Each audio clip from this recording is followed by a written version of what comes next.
पावन अपनी हाथ उठे। कृष्णाय वासुदेवाय हरिये परमात्मने न क्लेश नाशाय गोविंदाय नमो नमः। गोविंदाय नमो। वसुदेव सुतम देवम कंसानूरमर्दनम देवकी परमानंदम कृष्ण जगत गुरु कृष्ण वंदे श्री कृष्णा शरणौ मम। श्री कृष्णा शरणौ मम। श्री कृष्णा शरणौ। भाग्यशाली कल्याणकारी मेरे देवियों, बड़भागी गीता के पैरोकारों, मेरे सज्जनों, धार्मिक भाइयों, आओ अपने मन को एकाग्र करें, अपना आनंद सफल करें, भगवान हमारा जीवन भी सफल करें। यही एक जबरदस्त उमंग है, प्रभु पूरी करे। आज हमारे अपने वैदिक हिंदू धर्म के अनुसार पावन दिवस है। भगवान जी ने मर्यादा पुरुषोत्तम भगवान के रूप में अवतार लिया और अनेक जीवों का अनेक रूप में सर्वांगीण कल्याण किया। मर्यादा पुरुषोत्तम भगवान राम, जब भी ये हम लोग, हमारे जैसे जो कल्याणकामी जीव अपना कल्याण करके रहना चाहते हैं और कल्याण करके जाने पानी से सदा के लिए कूद कर जाना चाहते हैं, जब भी ये प्यारा पावन नाम हमारे कानों में पड़ेगा, हमारी आंखों के सामने किसी ग्रंथ द्वारा आएगा, एक शब्द में इनका सारा अवतार आ जाएगा। मैं उसी पर प्रकाश डालने जा रहा हूं। केवल एक शब्द में मर्यादा पुरुषोत्तम भगवान राम का सारा पावन जीवन केवल एक शब्द में कभी विचार किया हो, ये सुना हो तो, नहीं तो मैं बता रहा हूं आपको। केवल एक शब्द में आदर्श, आइडियल, आदर्श, आइडियल, भगवान जी का सारा जीवन आदर्श के इर्द गिर्द परिक्रमा करता रहा। जैसे हम भगवान जी के पावन मूर्ति के इर्द गिर्द परिक्रमा करते हैं, प्रणाम करते हैं, इस तरह आदर्श के इर्द गिर्द भगवान जी का सारा जीवन व्यतीत हो गया। जरा एकाग्र रहना। ओ मेरी कल्याणकामी देवियों, मैं आज का आपका दिन सफल करूं। आज के इस पावन दिवस को के उपलक्ष्य में इंसान का सबसे पहला नाता उसे अपने साथ होता है। एकाग्र रहना। सबसे पहला नाता अपने साथ। अपने करके बाकी सब कुछ प्यारा लगेगा।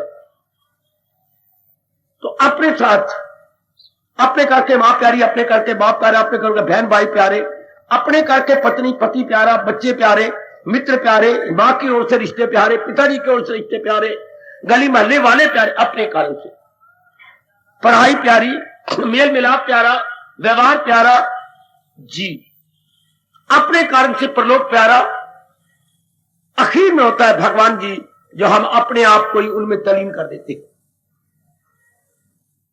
तो अपने कारण से अपने को कैसे प्यार किया जाए, अपने को भगवान राम ने ये एक आदर्श बता दिया। मैंने कहा सारा जीवन भगवान राम जी का आदर्श के इर्द गिर्द घूम रहा है। भगवान राम का व्यक्तिगत जीवन आदर्शमय था। व्यक्तिगत जीवन आदर्शमय। कितनी पूजा शंकर को गुरुदेव, और कितने गुणों से भरे हुए। तो महाराज जी ने इशारा कर दिया, व्यक्तिगत जीवन पूजा में बीतना चाहिए और गुणों से भर लेना चाहिए। यदि कोई, ध्यान देना मेरे देवियों सज्जनों, यदि कोई कमजोरी अपने में दिखाई दे तो भगवान जी का जीवन हमें प्रेरणा दे रहा है, निकल जाना चाहिए।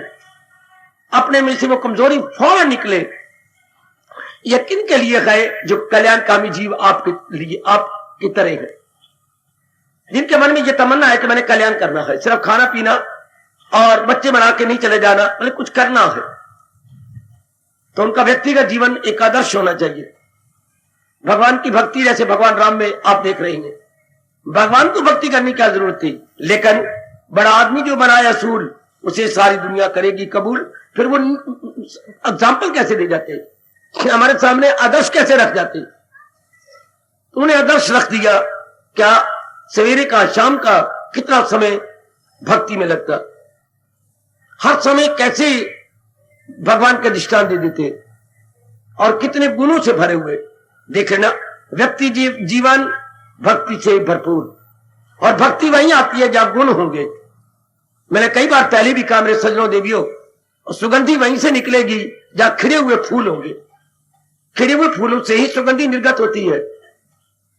इसी तरह गुणों से भरपूर जीवन से ही भक्ति बाहर निकलती है। मैं फिर कहना चाहता हूं, खिले हुए फूलों से सुगंधी निकलती है, बिल्कुल गुणों से भरे हुए जीवन से भक्ति प्रकट होती है।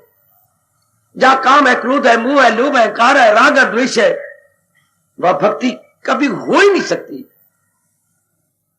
वहां क्या होगा, वहां ये 3 प्रकार के दुख प्रकट होंगे, शारीरिक, मानसिक और पारिवारिक। ध्यान देना सारे मेरे बुजुर्ग, मेरे बच्चे, आपको राज की बात बता के आज का दिन सफल कर दो। तो व्यक्ति के जीवन में हमारे जरूर आदर्श होना चाहिए। ये भगवान राम जी हमें समझा गया जब भी साकार रूप में प्रकट हुए। ये 14 कला अवतारी प्रभु हमें बताया गया। ये मर्यादा में रहने वाले मालिक हमें समझा गया। व्यक्तिगत जीवन के बाद दूसरा जीवन होता है पारिवारिक जीवन, आदर्श। कोई माने ना माने, जाने ना जाने, कदर करे ना करे, पर उच्च कोटि के भगवान और महापुरुष आते हैं हमारे सामने एग्जाम्पल बनकर। एग्जाम्पलरी लाइफ उनकी हमारे सामने रहती है, ताकि हम भी अपना जीवन उनसे प्रेरणा लेकर बिताते चले। अब आप गृहस्थी हैं, जैसे भगवान राम गृहस्थी थे, कितना शानदार जीवन उन्होंने गृहस्थी के लिए गुजार दिया, एक आदर्श बनकर। अब देखो आदर्श भाई, आहा, घर में भाई भाई होते थे, आदर्श भाई के नाते से जिंदगी काटी। आगे चलो, आदर्श बेटे के नाते से जिंदगी काटी। भगवान राम को तीनों भाइयों के सामने खड़े कर दो, भगवान राम आदर्श भाई। भगवान राम को खड़ा कर दो मां के सामने, फिर मां भी तो एक नहीं, मां भी तो 1 2 3, खूब बजेगी बीन। 3 माताएं 3 है, तीनों के सामने आदर्श बेटा बने रहे, बिल्कुल आदर्श। कभी सपने में भी ख्याल नहीं आया कि ये मेरी सतीली है और ये मेरी सगी है। आदर्श जीवन गुजारना था, हमारे लिए एक एग्जाम्पल सेट करनी थी। चलो आदर्श बेटा, मैं परिवार में घुमा रहा हूं, राम जी को सड़क खड़ा करता जा रहा हूं, एक एक के आगे। आदर्श बाप, आदर्श बेटा, वाह कितना अच्छा जीवन एक अपने पिता के लिए राम जी ने कहा था, बिल्कुल आदर्श। यदि कोई शिक्षा लेना चाहे, क्योंकि आप गृहस्थाश्रम में हैं, बिल्कुल बहुत शानदार जीवन, बिल्कुल एक बहुत अच्छा जीवन, आदर्श। फिर देखिए, अब जब तक राजकुमार बने रहे, कैसे अच्छा जीवन बिताया हर एक के साथ, प्रजा के साथ। और जब खुद राजा बने, ओहो, कितना शानदार जीवन गुजार गया प्रभु राम अपनी प्रजा के लिए। आज तक भी श्रद्धालु याद करते हैं, राम राज्य गांधी अरमान लेके शरीर छोड़ गया कि जब मेरा देश आजाद होगा, मैं अपने देश में राम राज्य स्थापित करूंगा। न कर सके, आयु ने वफा नहीं की, लेकिन भावना तो है। आप भी हमारे देशवासी का बैठते हैं तो कहते हैं वो दिन कब आएंगे जबकि हमारे देश में राम राज्य होगा। आजकल क्या है, शैतान राज्य, राक्षस राज्य, स्वार्थ राज्य। और देश में होना क्या चाहिए था, हमारे राष्ट्रपिता क्या कह गए हैं, राष्ट्रपिता गांधी। और राष्ट्रपति कौन होता है, देश का बादशाह, जिसे अब प्रेसिडेंट कहती हैं। राष्ट्रपिता एक ही हुए हैं, द फादर ऑफ नेशन। ये प्रेसिडेंट है जो टाइम टू टाइम बदलते रहते हैं। जी, कितना शानदार जीवन प्रभु ने बिताया और कितना अच्छा आदर्श रख के चले गए। सारा जीवन आदर्श का है। जाके राज्य प्रिय प्रजा दुखारी, सो नृपावशीन नरक अधिकारी।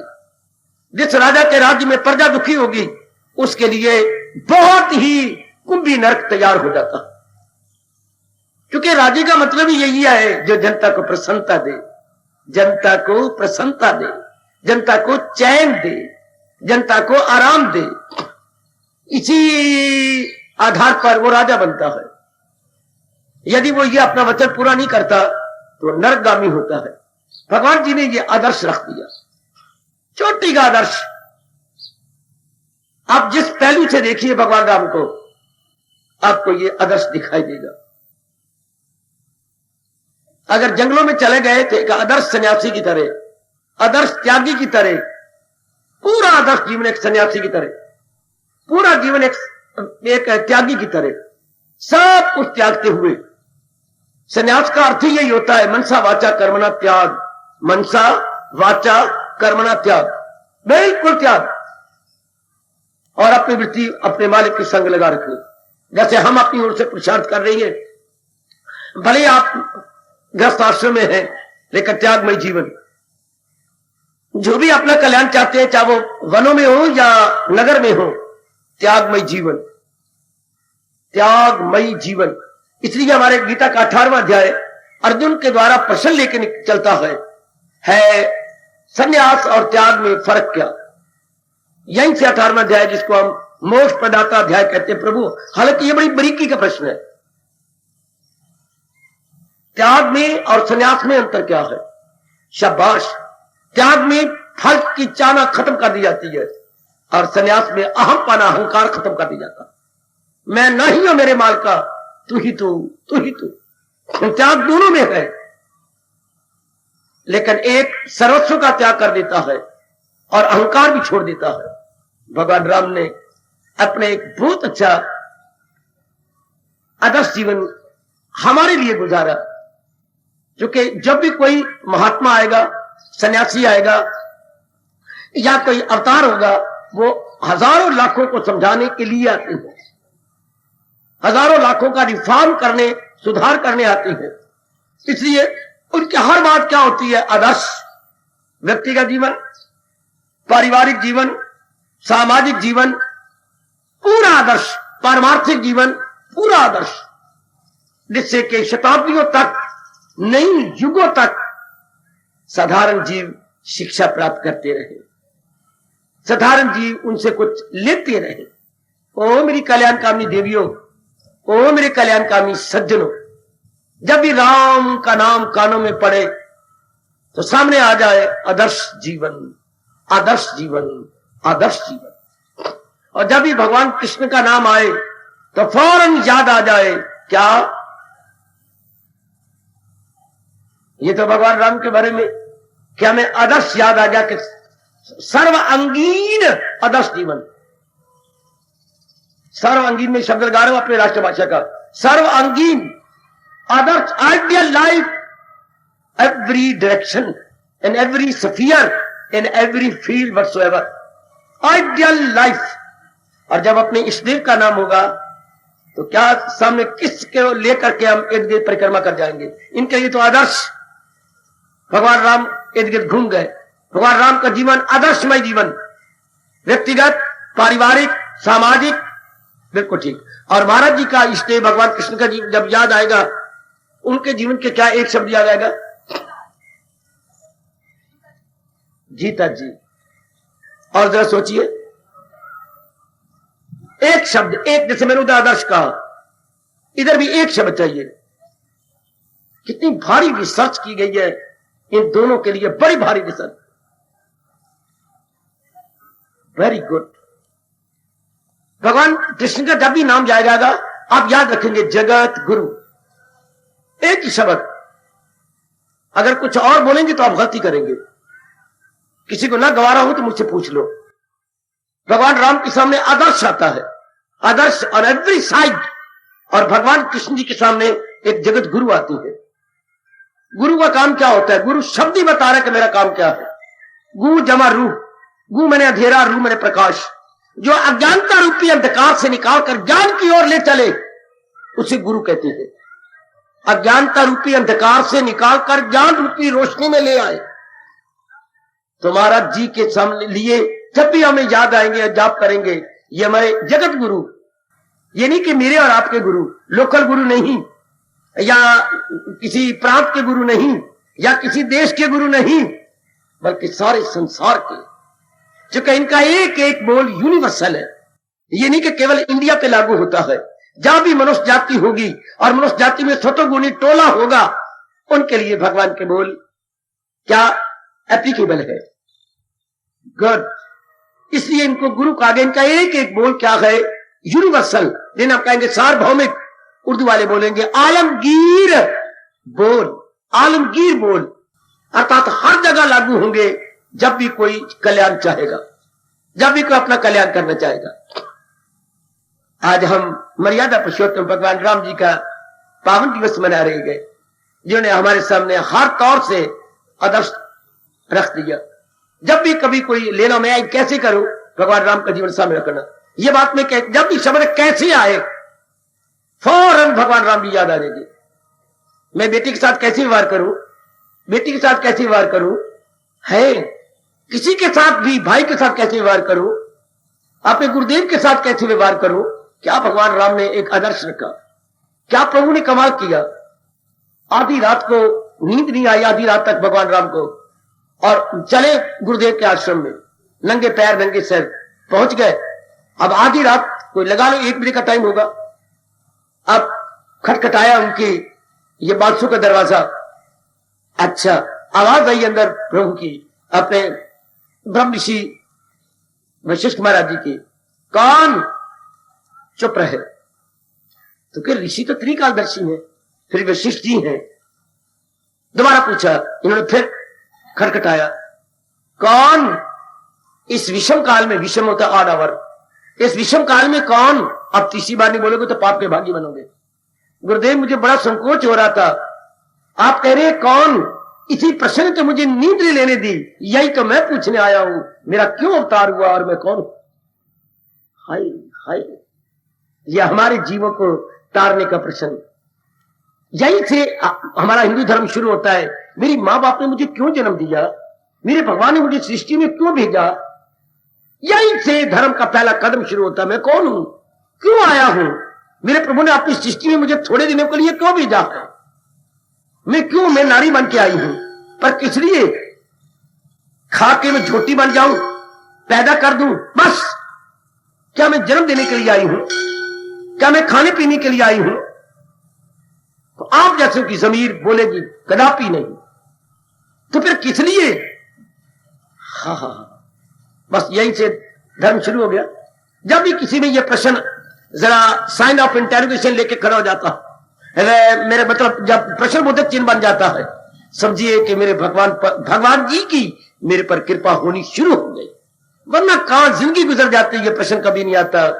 मैं क्यों पैदा हुआ हूं, मैं क्यों आया हूं, किस लिए आया हूं, मुझे क्या करना है, मुझे पढ़ना है, बस एक आम चल, मुझे कमाना है, मुझे शादी करनी, मुझे बच्चे बनाने हैं, हर मुझे बीमार होना है, मैंने मर जाना है, मेरा चौथा होना है, मेरा 10वां होना है, मेरा 13वां होना है, अब ब्रह्म भोज होना है, बस जनता ने मुझे भूल जाना। ये कोई बात बनी? ये आपका मन बगावत करेगा बस, इसलिए मेरे परमात्मा ने मुझे पैदा किया है? नहीं, हरगिज़ भी नहीं। भगवान जी खुद गीता जी में फरमाती है, जिसके सामने ये प्रश्न होता है और जवाब ठीक मिल जाता है, वो क्या करता है? वो तन मन से करता है भक्ति मेरी, वो दिलो जान से अपने भगवान के भक्त बन जाएगी। कहते इस तरह जन्म सफल होता है भगवान की अनमोल भक्ति से, भगवान की आदर्श भक्ति से। अब ये भगवान की प्रेम भक्ति से, और भक्ति भगवान की दिव्य प्रेम से शुरू होती है। प्रेम तो है हमारे अंदर, लेकिन वो हमने कर दिया मिक्स्ड, फिर वो शुद्ध हो जाता है। जब भगवान के संग लगता है तो दिव्य प्रेम कहलाता है, उसी को उपासना या भक्ति कहा जाता है। तो मेरी देवियों, मेरे सज्जनों, बहुत प्रेरणा देगा भगवान राम का आदर्श जीवन भारतवासियों को विशेषकर, और सामान्य रूप से संसार में। सामान्य रूप से कह रहा हूं, और विशेषकर भारतवासियों के लिए एक आदर्श जीवन। जब कभी आप जैसे देवियां, आप जैसे जीव या संसार से तंग आ जाते हैं, बेजार आ जाते हैं, उनका मन टूट जाता है, फिर ऐसे ही महापुरुष या महापुरुषों को, बल्कि पुरुषों को महापुरुष बनाने वाले मर्यादा पुरुषोत्तम अवतारी दाता जीवों को बड़ी भारी शिक्षा दे देते हैं। हर एक के लिए तो नहीं होता आदर्श जीवन, वैसे तो हर एक के लिए मानना चाहिए, पर हर एक ने शिक्षा लेनी नहीं। क्यों? भगवान ने खुद गीता में कहा है, अवश्य उम्मीदें अवश्य अमल, अवश्य इल्म उनका समझ में खलल, हर बात उल्टी फतूर, वो जाहिल तबाही में आए। रजोगुनी नहीं, तमोगुनी के लिए नहीं, ये सतोगुनी आप जैसे नेक देवी और सज्जनों के लिए, आप जैसों के लिए ये आज का दिन मुबारक हो। तबाह क्यों? क्या बताए? खाने पीने में लगे होंगे, जुए में लगे होंगे, शराब में लगे होंगे और बहुधा कर्मों में लगे होंगे, सिनेमा हॉल में बैठे हुए गुरशिले उड़ा रहे होंगे, आपके साथ खेल कूद कर रहे होंगे।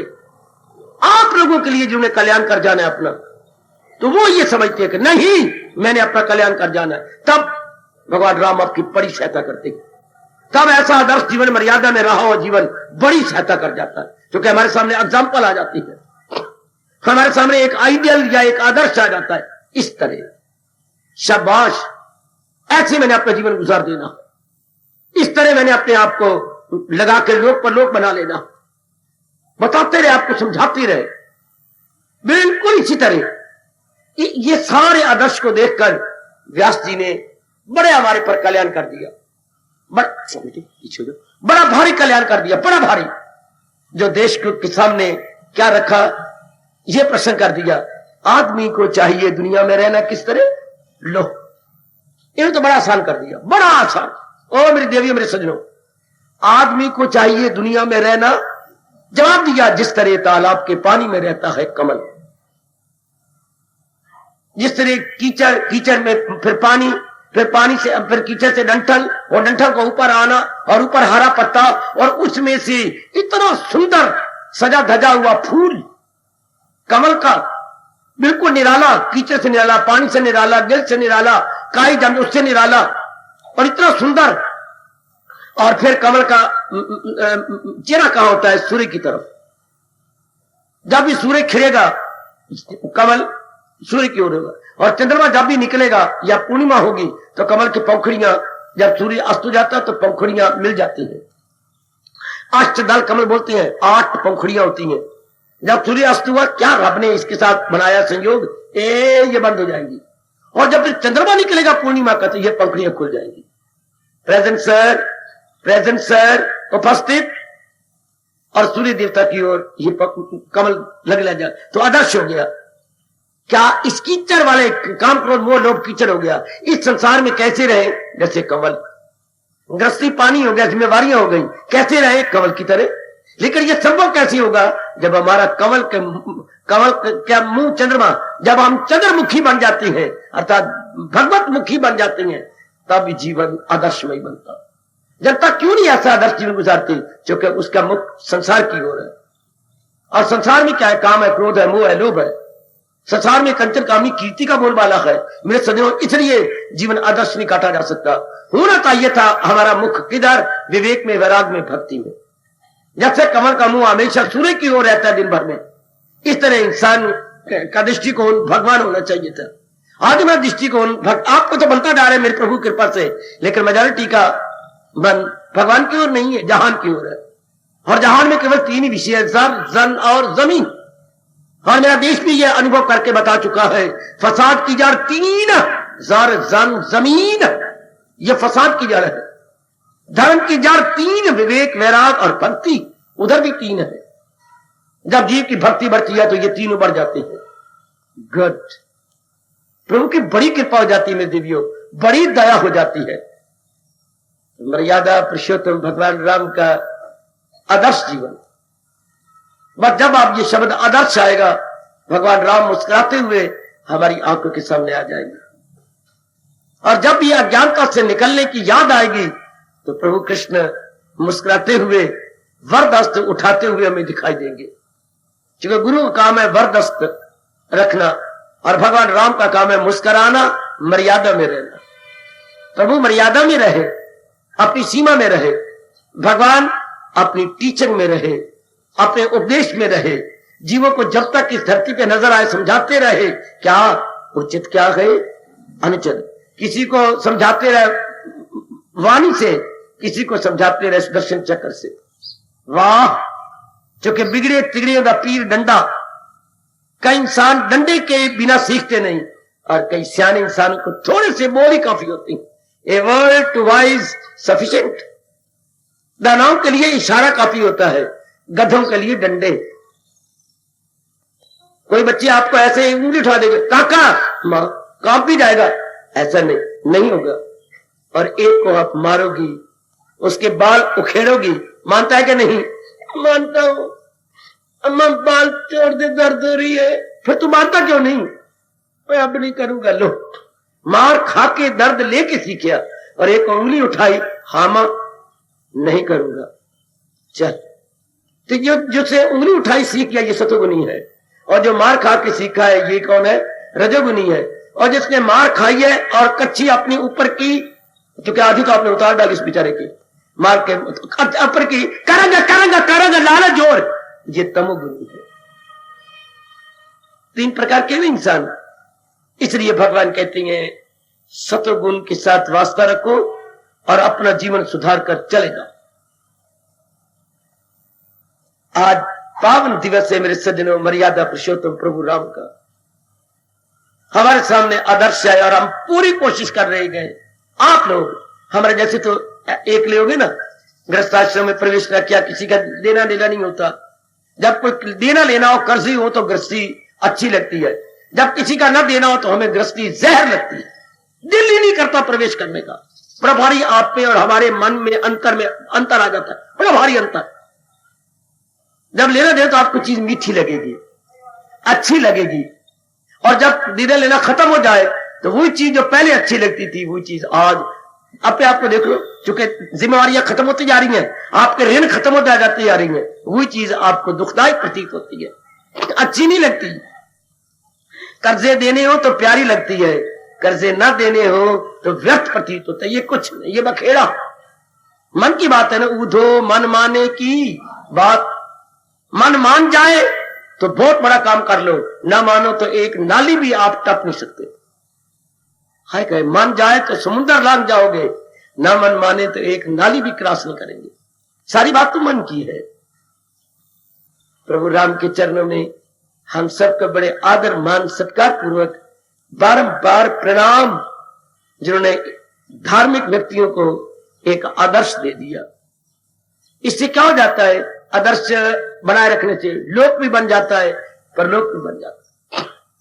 जब टाइम आया उनका अपनी निराकार जात में जाने का, तो ऐसे चले गए जैसे कि कोई वास्ता नहीं किसी के साथ, चलो लोप हो गए।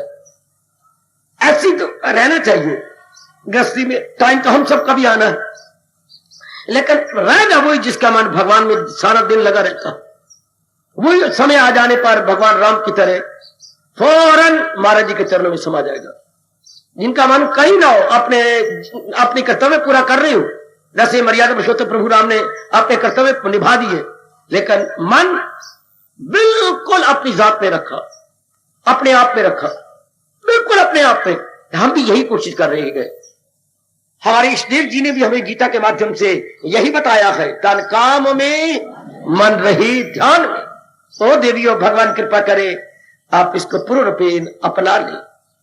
क्योंकि आप ग्रस्त में हैं, कहीं मां है, कहीं पत्नी है, कहीं बहन है, कहीं मामी है, कहीं चाची है, ओए होए होए, कितने रिश्ते हैं, कहीं आप सखी हैं। एक इंसान और कितनी जिम्मेवारियां, ये सब निभाना है आपने। अब आप क्या बन गए? कल्याणकामी बन गए हैं। अब आप भगवान के दास बन गए हैं, भगवान के प्यारे बन गए। और दास कौन? दास कौन? जो भगवान की आज्ञा के अनुसार चले। जो उन्होंने कहा, दास का सबसे काम यही होता है जो उनके आज्ञा अनुसार चले, जो उनके मुताबिक अपना जीवन, अपने मुताबिक नहीं। दास होता वही है। अगर आपने कहीं नौकर रखे हुए हेल्पर है, तो बरसों से कौन निभा रहा होगा? जो आपका कहना टोकता नहीं, जो आपने कहा जी मालिक मैं करने को तैयार, ऐसी सारी जिंदगी आपके साथ काट लेगा जो आपकी बात काटेगा नहीं। अगर कोई घर में नौकरानी है तो सारा जीवन आपके साथ बिता लेगी जो बात काटेगी नहीं। जी मालकिन मैं कर रही हूं, मैं कर रही हूं सेठानी, मैं कर रही हूं, ये करना लो, मैं ये मेरा हाथ का काम है, मैं ये कर लूं, मैं ये 5 मिनट लगेंगे, अच्छा फिर मैं ये दोबारा ये कर लूंगी। जो कभी नन्ना ना लगाया, रब्बा रब्बा नन्ना ना लगाए, हाय। इसी तरह जो मालिक ने आज्ञा दिया गीता में, हम अपने आप को समर्पित कर दें, बस ऐसों के लिए रब ने कहा है वही है मेरा भक्त प्यारा। घर में देख लो, कोई नुकरानी है तो बरसों से आपके पास है, वो जानती नहीं नन्ना किसे कहती है, इनकार करना किसे कहती है।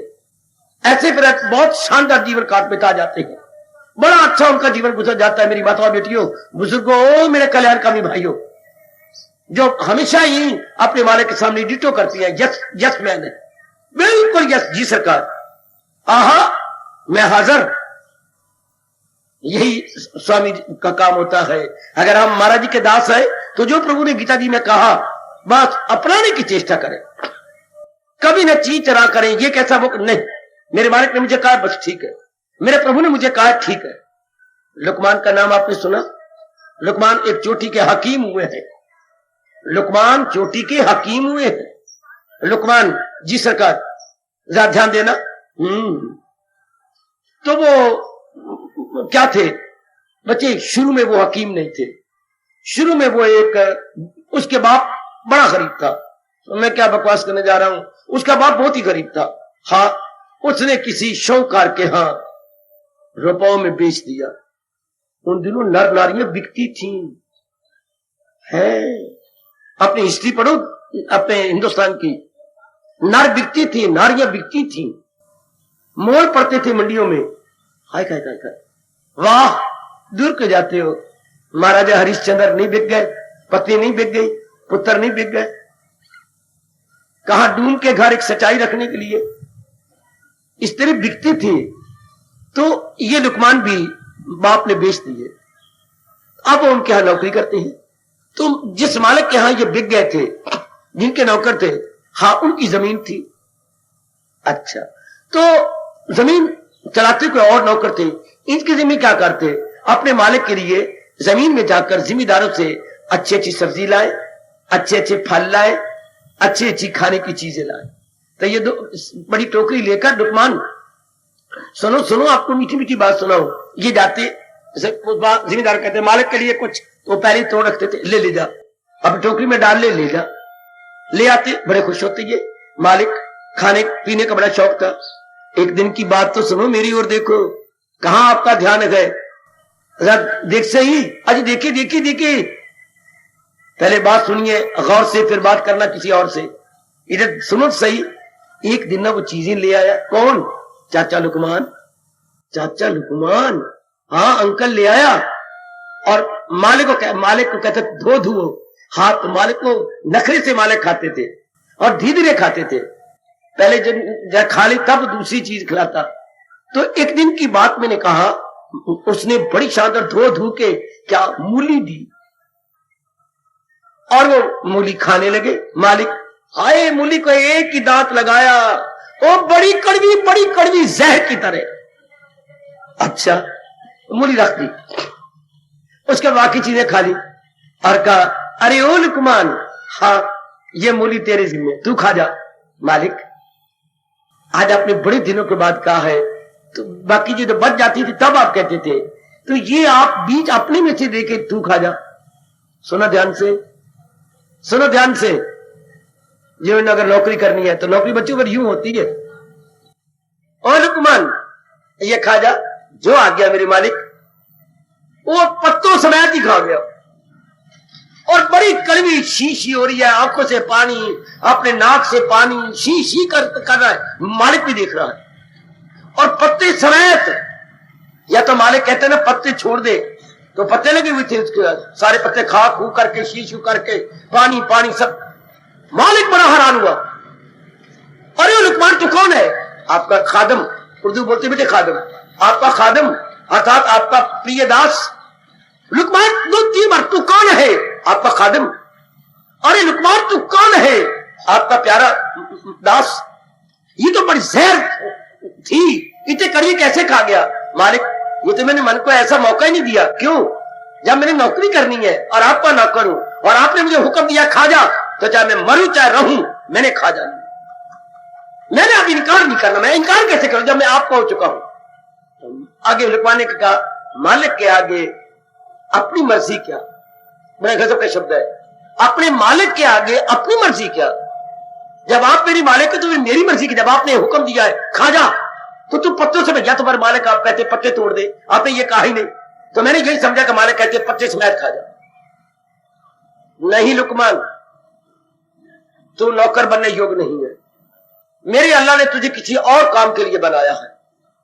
लुकमान, लो मैं तुझे आज बहुत धन देता हूं, बहुत चीजें देता हूं, बैलगाड़ी देता हूं, तेरा मैं प्रबंध करता हूं, मकान ले देता हूं, तो आजादाना तौर पर एक अच्छी जिंदगी का। हाय हाय हाय हाय। तब लुकमान को आजाद कर दिया। जब मैं दास हूं तो दास का काम इनकार क्या क्या काम। दास का जब मैं काम कर रहा हूं तो इनकार क्या क्या काम, इनकार क्या करना। हाय हाय, तो लुकमान कितना दर्जा ले गया, कितना चोटी का। फिर एक को तरस आया, लुकमान तू मेरे पास आ, मैं तुझे हिकमत सिखा दूं। हकीम था ना, तो उसने हिकमत सिखा दी, बड़ी जल्दी सीख ली, बड़ी जल्दी। और फिर देवी देवता को उस पर दया भी कर दी, जिसका इलाज करना बीमारी जड़ से उखेड़ देनी। तो बड़ा मशहूर हो गया, बड़ा मशहूर हो गया लुकमान। खैर, हमने जो पॉइंट ले लेना है, जब मैं दास हूं तो मैं इनकार कैसा। आजकल जो आप तरक्की नहीं करते, सर्विस में बात बात में बगावत करते हैं, स्ट्राइकें करते हैं और गुस्ताख हो जाती हैं, उनके खिलाफ नारे लगाते हैं, बड़ा भारी पाप होता है। नौकरी करनी और फिर आंकड़ा भी करनी है, और नाले चोर तो नाले चतुर, नाले नौकरी तो नाले आंकड़ा।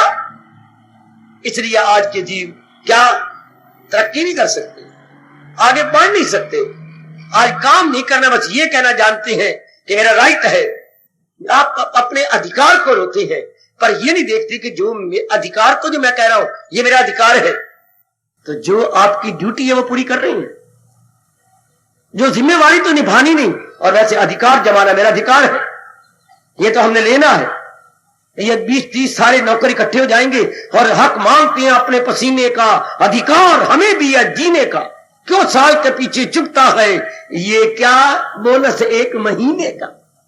अगर साल के बाद मैं 1 महीने का बोनस क्या होता है पुत्री हो मेरे बच्चों, 12 महीने की जगह 13 महीने की तनख्वाह भी। किस लिए? वो हराम खोरो, किस लिए? हलाल खोरी करो, हराम। 1 महीने मेरा काम तो कोई नहीं करना, वैसे ही मैं 8 महीने काम नहीं करता, और मैं बोनस मुझे चाहिए, शब्द बना दिया बोनस। ये सब अंग्रेजों पिट्ठुओं के गंदे शब्द, हराम खोरी करना, मालिक का काम नहीं करना। अधिकार जमाना है, पर जो उनकी जिम्मेवारी है वो नहीं पूरी करनी। इसलिए ये ऐसे इंसान दुखी रहते, ऐसे इंसान मरते रहती हैं। मुझे ऐसे समय बोलते हुए नारद जी याद आ रहे हैं। नारद जब भी भगवान के भक्तों में ये कमजोरी देखता कि ये अपनी कमजोरी नहीं निकालना चाहती या चाहते और भगवान से प्रार्थना कर रही है, ये तो गलत हो गया। तो नारद बस ताक में रहते थे कि कहीं मुझे किसी की कमजोरी नजर आए, फिर वो भगवान का भगत, और फिर मैं उसमें कमजोरी रहने नहीं दूं। क्योंकि उन्होंने क्या कहा हुआ है, नारद ने बताया था, क्या मैं भक्ति किसमें करूंगा, जने जने गृह गृह जने जने, घर घर में और एक एक पुरुष में मैं भक्ति भर दूंगा। तो जब देखते कि इससे तो भक्ति होगी नहीं, कहलाते भगत है, और ये कमजोरी में अहंकार आता जा रहा है, इनमें लोभ होता जा रहा है, इसमें अहमपना बढ़ता जा रहा है, तो नारद फिर 1 मिनट भी नहीं लगाते। तो नारद पता नहीं वायरलेस लगी हुई है, त्रिकालदर्शी है, फौरन पहुंच जाएंगे। पता नहीं था कि फलां भक्त में कमजोरी है, तो पहुंच जाएंगे। तो बड़ी मुद्दत से आप भगवान की पटरानी जानते हैं, 8 थी। हाँ, 2 पटरानी तो विशेषकर रुक्मिणी और सत्यभामा। हाँ बाबा, इनके चरणों में मेरा और आप सबका सादर से प्रेम प्रणाम। इनकी हमारे कल्याण के लिए एक दूसरे के साथ खटकती थी। हाँ, किसकी? सत्यभामा और रुक्मिणी की आपस में खटकती, जैसे कि 2 स्वप्नों की खटकती है। ये आपस में जरा नोक चोक होती रहती थी, लेकिन जो रुक्मिणी थी इसका कोई दोष नहीं होता था। ये अनन्या थी, प्रेमा भक्त थी, सारा दोष होता था किसका? हमारी सत्यभामा जी का।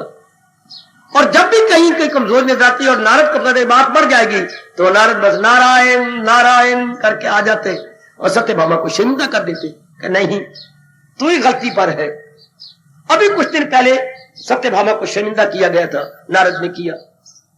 सत्यभामा ये चाहती थी कि ज्यादा भगवान जी झुके हुए रुक्मिणी, तो ये नहीं सोचती क्यों झुके हुए, उसमें अत्यधिक प्रेम है, मैं वो अत्यधिक प्रेम ले लूं, इसमें अहमपना का मैं सुंदर हूं, मैं अच्छी हूं और मैं हर रूप में सत्यभामा रुक्मिणी से अच्छी हूं, तो फिर भगवान का झुकाव मेरी ओर होना चाहिए।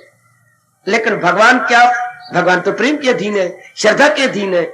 सत्यभामा कमली रमली यमली, कमली रमली और यमली ये नहीं नोट करती थी, वो उल्टे पुल्टे अर्थ लगा लेती थी। खैर ठीक है, इसी तरह आपस में इनकी ये खट्टी मीठी चटनी का काम बन जाता था।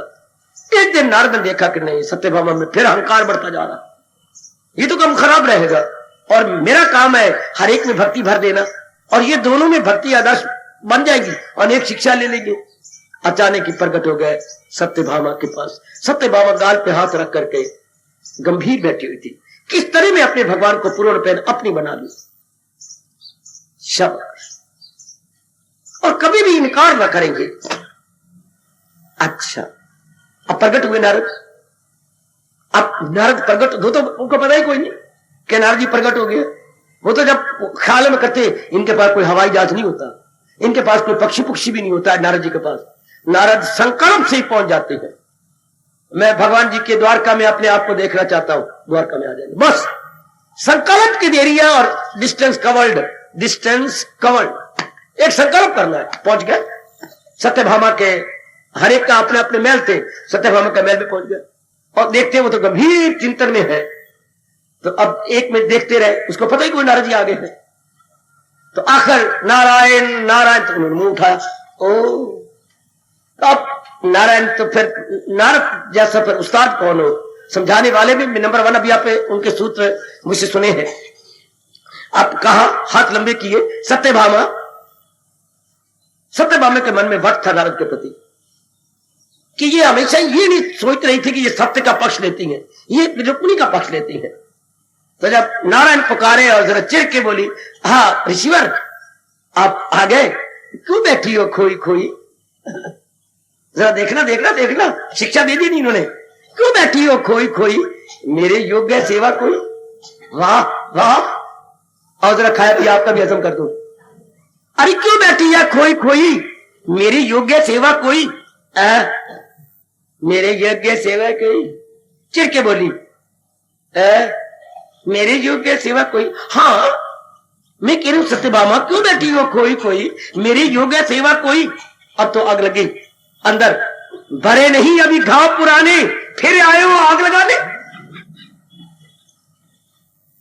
भरे नहीं अभी घाव पुराने, फिर आए हो आग लगाने। अभी पुराने जो करतूती आपने मेरे साथ की है, अभी वो घाव हरे गए, फिर आग लगाने आए हो।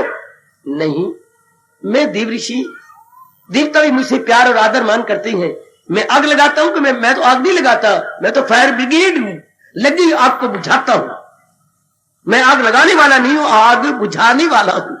ठीक है, नहीं फिर भी रुक्मिणी तुम चाहती क्या हो। मैं यही, अब रुक्मिणी बातों में आगे आगे आगे आगे मन तो आपका नरम होता ही, आगे नारद की बातों में तुम चाहती क्या, मेरी तो एक ही मांग है। ऋषिवर उठ खड़ी हुई, चरणों में प्रणाम किया, बस मन पिघल गया।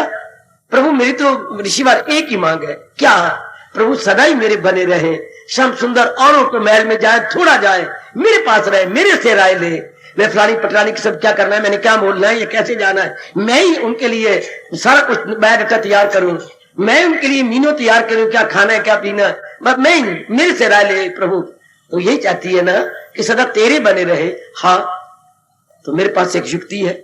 आपके पास युक्ति है? हाँ मेरे पास एक युक्ति है। वो कौन सी? मैं बताता हूं। तुला दान कर दो। तुला दान, तुला दान बाबा वो क्या होता है? तुला दान को भगवान कृष्ण जी को एक परडे में बिठाकर दूसरे परडे में सोना उनके वजन का दान कर दे। इसे क्या बोलते हैं बेटे? तुला। घर में जाके भूल न जाना कहीं, सुला दान न बता देना घर में। तुला दान का तुला होती है तकड़ी, तुला दान, उन्हीं के बराबर वजन का सोना देना। सत्यभामा आखिर में देव ऋषि हूं, देवता झल्ले तो नहीं हो गए जो मुझे अपना गुरु मानते हैं। नहीं ऐसी बात तो कोई नहीं, मैं मानती हूं। तुम्हें तो ठीक बात मैं मानती हूँ, आप ठीक कह रही हैं। तुलादान होने लगा। रुक्मिणी को छोड़कर बाकी सारी रानियों के पास, आपके पास सोना है, मेरी मदद करो। उन्होंने भी रख दिया पड़े पर, तो वो दूसरा पड़ा टस से मछली होता। अब तो बड़ी लज्जत हुई, ये क्या इतना बड़ा सोना। तो आप नारद कहने कभी तो एक ही कृष्ण नहीं तो 100 तोलना चाहती थी। तोलना तू एक कह रही थी, आज फिर आ गए हो ना। मैंने इसलिए कहा था आपको भरे नहीं, अभी गाओ, फिर आए हो आग लगाने। अभी मेरे पुराने भी घाव नहीं भरे, फिर आप आ गए। नहीं, मैं तो तेरा बुरा इलाज करने आया हूं, उनकी ओर खींचने आया हूं। खींच जाएंगे तेरी ओर तो ये तो। हाँ, अब नारद ने कहा मैं कुछ इसका इलाज करूं। हाँ नारद जी, अब तो आप ही में इलाज रखोगे। इशारा कर दिया, भागे भागे दास चले गए, रुक्मिणी को बुला लाए। क्या बात है, भाग सत्यभामा को चाहती मेरे घर में कभी पैर न रखा, लगे इनू आग। तो ये फिर आ गई, इसी के लिए तो मैं ये तुलादान कर रही हूं। तू कैसे आ गई? बुलाया गया मुझे सत्यभामा, कटरानी मुझे बुलाया गया। हाँ हाँ मैंने बुलाया ना, आपकी लाज नहीं रखनी। ये क्या हो रहा है? तुलादान किस लिए? बाद में बतलाएंगे। तो ये सारा सोना इन्हें सत्यभामा ने दे दिया, बाकी रानियां खड़ियां वो दे दी, तो तुलादान हो नहीं रहा। तू फौरन समझ गई, क्योंकि प्रेमा भक्ति में तलीन थी रुक्मिणी। जैसे हम अपने आप को तलीन करना, भगवान हमें भी कामयाब कर दे। प्रेम भक्ति में लगी हुई थी, अनन्य पुजारन थी, अनन्य पुजारन। फौरन समझ गई नारद जी आए गए मन के डॉक्टर बनकर, और सत्यभामा से अहंकार को तोड़ना चाहते हैं। सत्यभामा तू अभी नहीं समझी, तू नहीं समझी। सत्यभामा जिन प्रेम कियो तिन ही प्रभु पायो। तू सत्य क्या, जैसे नारद जी ने कहा मैंने वैसे ही करना था, चिर के बोली। तो फिर तोड़ ले, सारा सोना तेने लगा दिया, तो तू भी तो सोना लगा दे, मैं भी लगा देती हूँ। ए ले, सारा जो कुछ था सारे सत्यों ने दे दिया, इसलिए ले, मैं सबको देने को तैयार हूं। देखो टस से मछली हुई। तो फिर ये कैसी होगा? सत्यभामा ये देख, एक तुलसी का पत्ता लिया, हाँ भगवान जी का नाम लिखा या लिया, भगवान जी के नाम को लेकर प्रणाम किया। पत्ते रखने की देर थी कि तुल गए एक पत्ते के अंदर ही, तो पल्ला बराबर और हिल गए। भगवान खिलखिला करके नारद को तो वैसे पूछो नहीं कि नारद की आंतरिक दशा क्या शानदार बनी होगी, और सत्यभामा मुंह दिखाने योगी नहीं रही। उस वक्त सत्यभामा धड़ाम से गिरी रुक्मिणी के चरणों में। बड़ी बहन, अब मुझे पता लग गया, जिन प्रेम कियो मेरे में अहंकार था। फिर नारद के चरणों में गिर गई सत्यभामा। गुरु आप सचमुच ही माहिर गुरु हैं, आपने मेरी कमजोरी को निकाल दिया। मैं आपके सदा ही कृतज्ञ बनी रहूंगी। ठीक समझा दिया कि जहां अहंकार होता है वहां प्यार नहीं होता, और जहां प्यार होता है वहां अहंकार नहीं होता। ये कमजोरी अब मेरे में नहीं रहेगी। तो भगवान जी उठे, सत्यभामा को लेके पूरा प्रेम भर दिया। सत्यभामा नारद देव कितनी सेवा कर रहे हैं जीवों की, जहां जहां कमजोरी होती है ये देखिए कैसे छुड़ा रहे हैं। फिर गिर गई सत्यभामा नारद के चरणों में कि नारद जी आपको बहुत बड़ा उपकार है सतोगुणी जीवों पर, जिनकी कमजोरियां येन प्रकारेण आप दूर करके उन्हें भगवान के योग्य बनाते।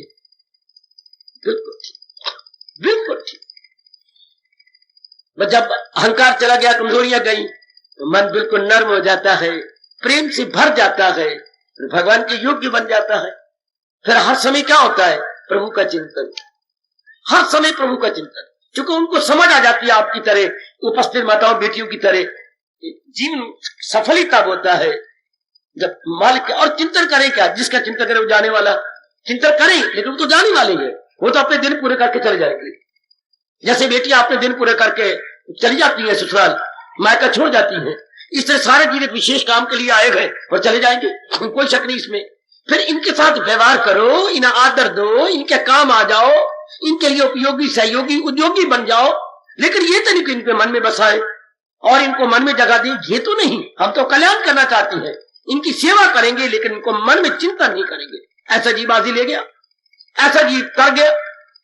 इसलिए महापुरुषों में समझा गए, भगवान जी भी समझा गए कि यज्ञों में जप यज्ञ निराला हूं मैं, जो मुंह कर मैं उनमें हिमालय। 10वां अध्याय साक्षी है, 10वां अध्याय पूरा प्रमाण दे रहा है, समझा रहे हम सबको कि। और इधर भगवान की गीता जी में एक नहीं अनेक बार कहा गया, अनेक बार, सदा मेरा पेगम जिसे ध्यान गए तो मिलना मेरा उसको आसान है।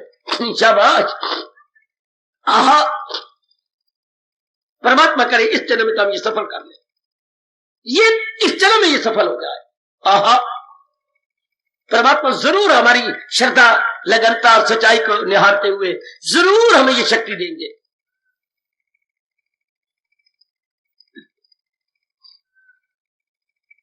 रामायण की ध्वनि सुनी कभी आपने?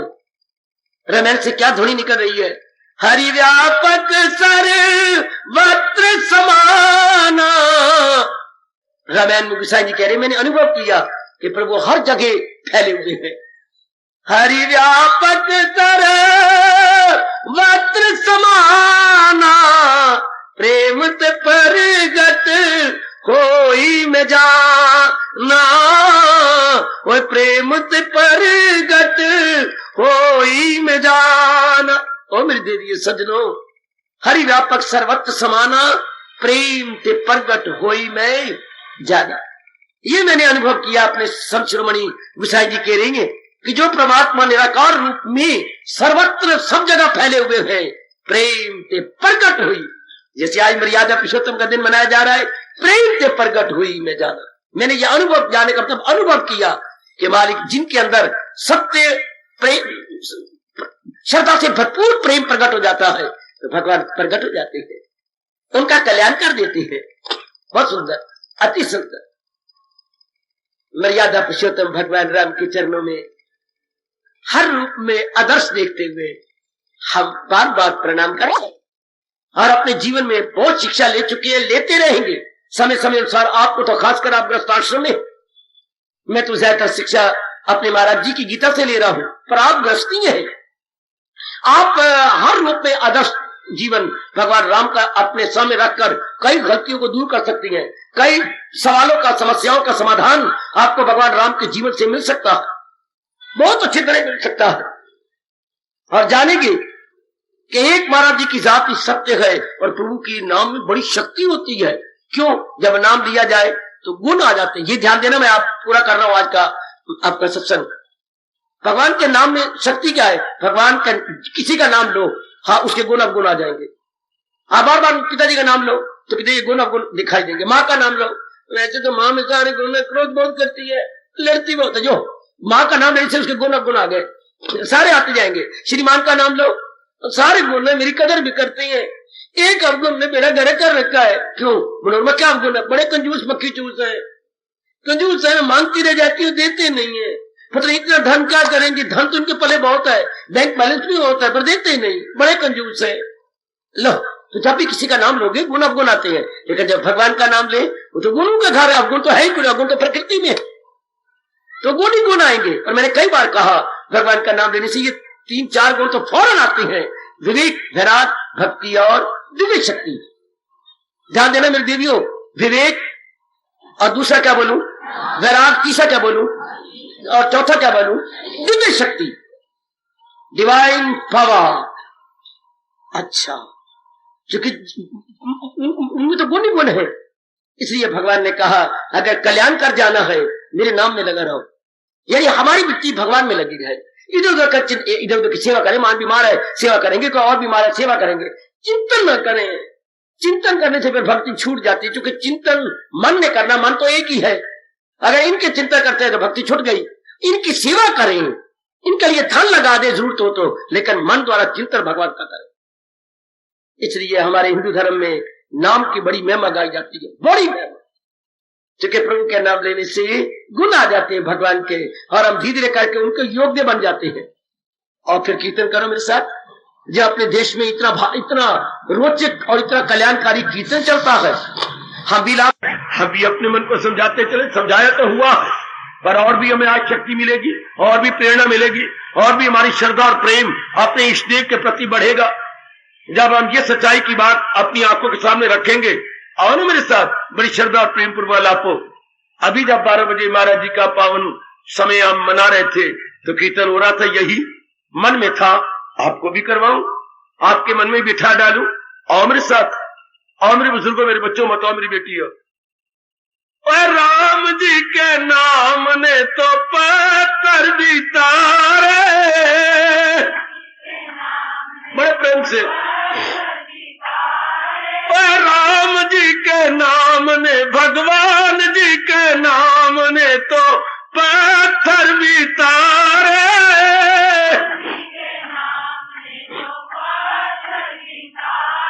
और राम जी के नाम ने तो पत्थर भी तारे।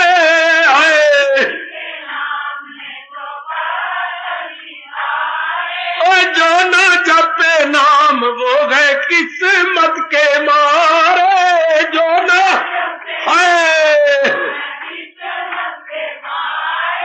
जो ना जपे नाम वो गए किस्मत के मारे।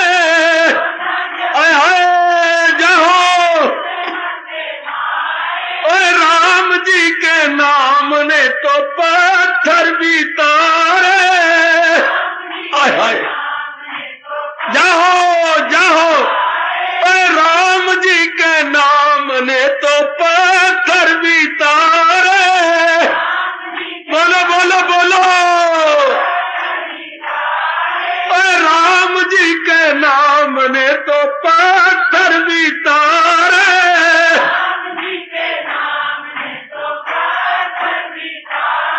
और जो ना जपे नाम वो है किस्मत के मारे।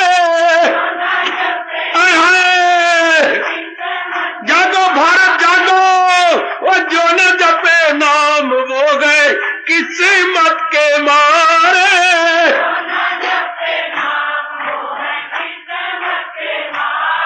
और राम जी के नाम ने तो पत्थर भी तारे। वाह वाह। और जो ना जपे नाम वो गए किस्मत के मारे।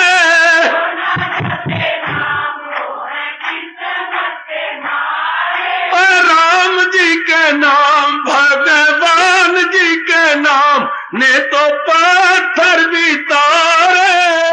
वाह वाह। और जो ना जपे नाम वो गए किस्मत के मारे।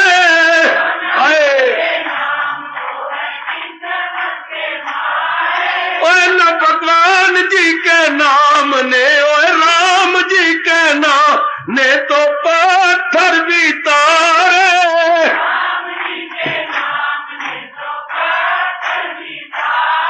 और जो ना जपे नाम वो गए किस्मत के मारे। बहुत अच्छे।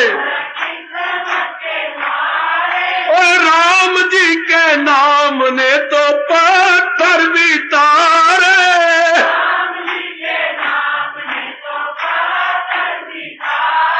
और जो ना जपे नाम वो गए किस्मत के मारे। बहुत अच्छे।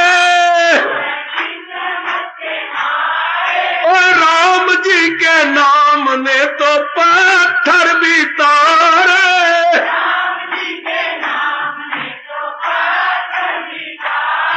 और जो ना जपे नाम वो गए किस्मत के मारे।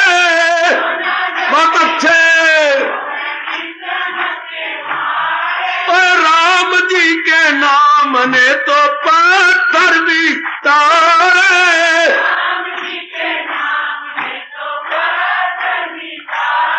और जो ना जपे नाम वो गए किस्मत के मारे।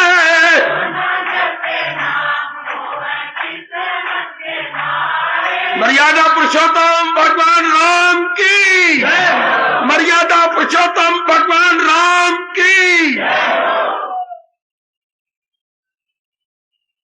हार्दिक धन्यवाद, आशीर्वाद।